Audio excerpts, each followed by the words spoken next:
to CNBC Money Now. It is the top of the hour. Here are the headlines you can profit from. Headline number one, Apple's eye hangover. Apple shares leading the market lower a day after investors cheered the release of that $99 iPhone. Is it time to sell the news on Apple? Dr. J, what do you say?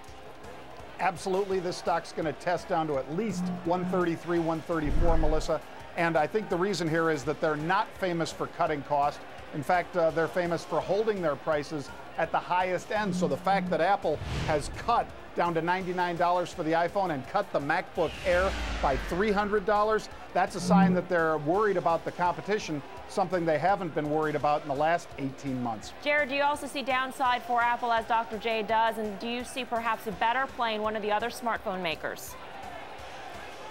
I do. I think now Palm is in focus. That's what you want to look at. But I do think for the long term, Apple's going to be triumphant. The issue with Palm is this is kind of a one-trick pony. Traders are making some big bets to the upside in Palm, and I'd be playing it there, but I'd be playing it really carefully. All right, so downside for Apple, says Dr. J. Upside potentially for Palm, says Jared Levy. Headline number two here, Lafley leaves at a low. Procter & Gamble shares active after a report that longtime CEO A.G. Lafley is stepping down. The legendary Lafley has stumbled as of late with the shares of the #1 consumer products company in the world at a 5-year low. Patty, will this new CEO, Robert McDonald, spark a turnaround? Because certainly we've seen these shares underperform the broader market since the March lows.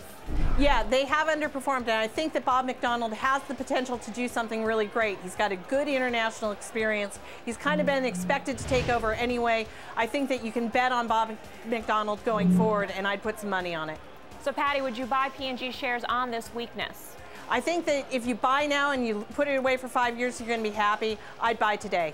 Headline number three, bond market freak. The gap between the 2-year Treasury yield and the yield on the 10-year Treasury is near its widest ever. This means either one hell of an economic recovery is ahead or third world-like hyperinflation. Rick Santelli, what say you? Well, I think that the markets are the only parents in the room when it comes to any type of monetary or fiscal discipline. First, it was the long end. But the big story last week was the flattening of the curve, because we saw 2-year note yields basically in a small period of time almost move up 50%.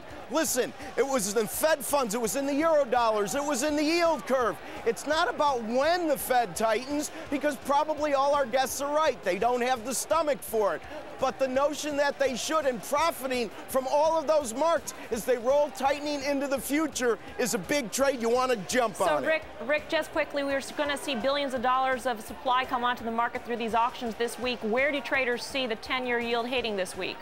Oh, I think the 10-year yield always has a chance to move up to 4%. That's a given. I think a better question is, are 3-year note yields, have they moved high enough to bring in buyers, or do they move so fast to scare buyers away? Watch the 3-year auction. All right, you heard that prediction, 10-year yield possibly to 4%. And developing now, President Obama making new comments on the economy. For more on that story, go to CNBC.com. That's what's happening with your money right now.